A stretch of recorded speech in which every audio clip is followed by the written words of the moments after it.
Dominasi 78% tapi kalah. Juventus ukir sejarah paling memalukan di Serie A. Juventus baru saja mencatatkan rekor yang tak diinginkan dalam sejarah Serie A. Bianconeri menjadi tim pertama yang menelan kekalahan meski memegang penguasaan bola hingga 78%.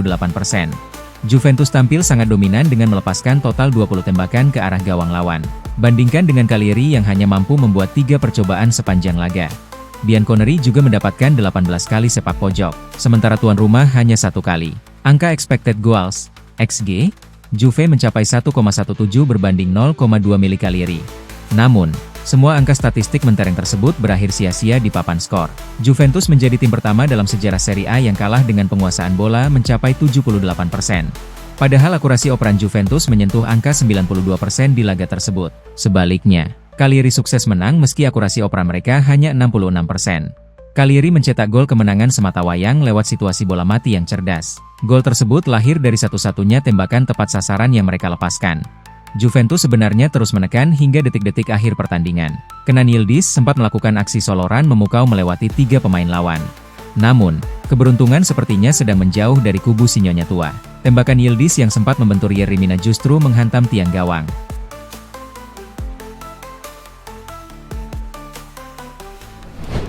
Luciano Spalletti kesulitan jelaskan kekalahan Juventus dari Cagliari. Pelatih Juventus, Luciano Spalletti, mengaku kesulitan untuk menjelaskan alasan timnya menderita kekalahan mengejutkan dari Cagliari dengan skor 0-1.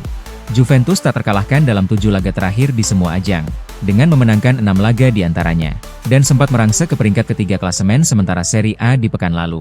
Namun, tim asuhan Luciano Spalletti kesulitan mencetak gol di Sardinia sekalipun, mendominasi hingga kebobolan pada menit ke-65 melalui tembakan Luca Mazzitelli. Tembakan tepat sasaran satu-satunya yang dilancarkan tim tamu dalam laga ini. Setelah laga, Spalletti mengaku sulit untuk menjelaskan alasan timnya menderita kekalahan padahal menguasai bola hingga 78%. Sebagaimana catatan Opta, sang juru taktik berusia 66 tahun menegaskan bahwa anak-anak asuhannya telah melakukan segala yang diperlukan, namun itu tidak menemukan jalan. Ini tak bisa dijelaskan. Kita mengambilnya dan membawanya ke pesawat. Kita membawanya pulang dan melanjutkan ke yang berikutnya, kata Spalletti.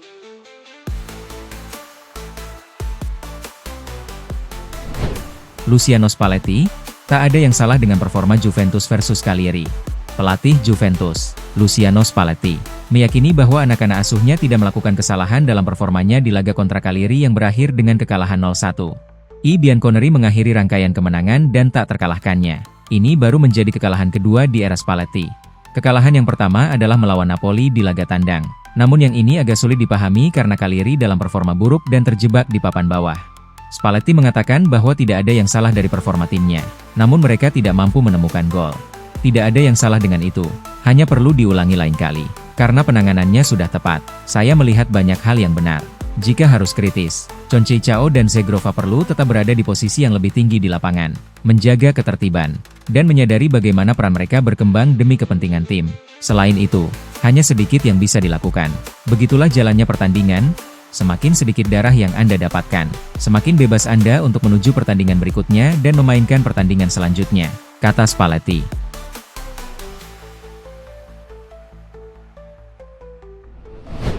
Max Allegri terus desak manajemen untuk datangkan Federico Gatti. Pelatih AC Milan, Max Allegri, dikabarkan terus mendesak pihak manajemen klub untuk mendatangkan bek Juventus, Federico Gatti di bursa transfer Januari.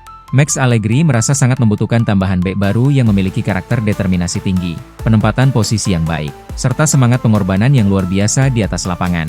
Menurut laporan dari La Gazzetta dello Sport, Federico Gatti merupakan profil yang sangat ideal bagi strategi pertahanan Massimiliano Allegri guna memperkokoh barisan belakang Rossoneri di sisa musim ini. Meskipun sang pemain saat ini jarang mendapatkan menit bermain reguler di bawah asuhan pelatih Juventus yakni Luciano Spalletti, sang pemain dilaporkan masih merasa bahagia dan belum berniat untuk hengkang. Kebutuhan akan bek tengah baru menjadi prioritas bagi Allegri, mengingat jadwal kompetisi yang sangat padat serta risiko cedera yang sering menimpa para pemain di lini pertahanan tim.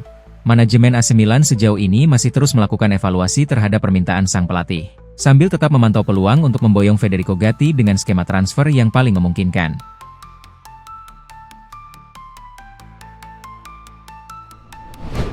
Dikalahkan Cagliari, Juventus didesak segera rekrut Jean-Philippe Mateta. Media-media Italia mendesak Juventus untuk segera menyelesaikan proses perekrutan Jean-Philippe Mateta dari Crystal Palace setelah kekalahan 0-1 dari Cagliari. Menurut laporan dari jurnalis Nicolo Schira, kesepakatan personal sudah diraih. Mateta ingin hengkang namun Palace belum menerima pinangan Juve berupa peminjaman dengan kewajiban dipermanenkan. Menurut kabar dari Sky, kewajiban itu akan diaktifkan jika Juve berhasil meraih tiket ke Liga Champions atau setidaknya Liga Eropa. Setelah laga kontra Cagliari, media-media Italia langsung mendesak Juve untuk segera menyelesaikan perekrutan striker asal Prancis berusia 28 tahun itu. Sebagaimana dilansir dari Football Italia, La Gazzetta dello Sport langsung menyindir Juve di halaman depannya, menekankan bahwa si nyonya tua membutuhkan Mateta. Sentimen yang sama disampaikan oleh Tuttosport lewat tajuknya, Juve, Mateta segera.